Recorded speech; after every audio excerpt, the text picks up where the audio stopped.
Good morning, morning, morning, everybody. Here we are for another collective reading. Here they come.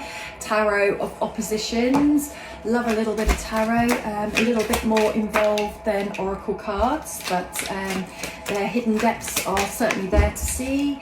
And with the Tarot of Oppositions, we're working with the shadow and the lights that we all have, the shadow that we often avoid or only go so far down into. So where are we going? I feel like I just need one more.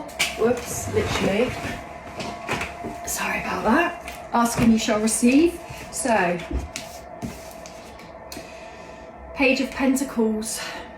This isn't just scholarship. This isn't just reaching out to study on every level that you can to reach your highest potential and not hold yourself back. But this is about studying your own life and not seeing your life as mediocre. Study your life, all the contracts you've been in, all the interactions you've had, all the repeating patterns. That is your masterpiece. You are your masterpiece. And your ability to read the future is very based on your ability to truly, with no illusion, read your past. So Shadow of Opposites. If you cannot work at depth on your past of where you've been, what you've been through, what you've overcome, what you've learnt, with gratitude, rather than falling into shame base, which we will, but we work through it, into gratitude for all the hard, tough lessons. We have a blindfold on with looking to the future. We can work out where to go, how to handle life with everything that comes by using the map of our past. But it all depends on how much we've done the work on that. I mean, that's what we're all here to do ultimately.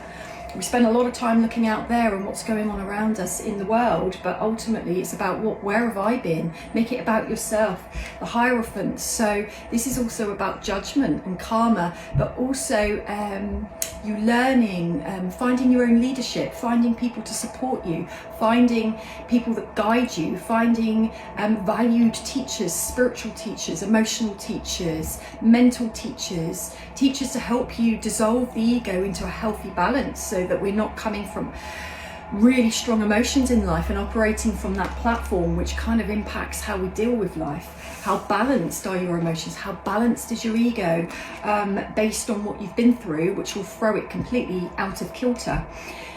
The Devil, the toxicity. Can you own your own toxicity? Can you own your own mindsets that might be polluted, distorted, coming from a fractured place? Can you understand your level of toxicity in all your interactions and the part you play, or is it still everybody else's fault? I've been an extremely toxic person, an extremely toxic feminine in my life, and I didn't even know until I know. But when you know that, you start to undo it, and it's working with the shadow side, is owning your truth. You don't have to shout it from the rooftops, but you own your truth, and then there's nothing to resist. There's no grudge to self, there's no shame anymore. You work through. So Knight of Wands, it's about seeing the bigger picture in this card, seeing the bigger picture.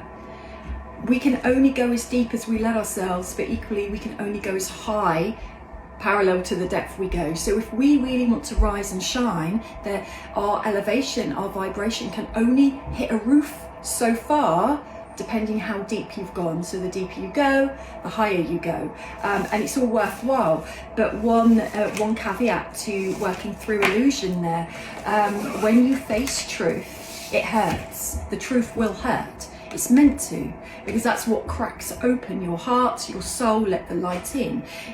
We don't break open and reach our highest potential through fluffy clouds and rainbows, I'm afraid, because there's not enough resistance to mirror back something to us. There's not enough reflection point. But we like those fluffy clouds and rainbows as well, because we've got to have a day off now and again from all the hard work. So the sun, this is bringing yourself into your future so that you learn to stop recreating your past. Whatever we didn't heal from our past, we recreate on a vibration, because it's stored in the ego and the soul.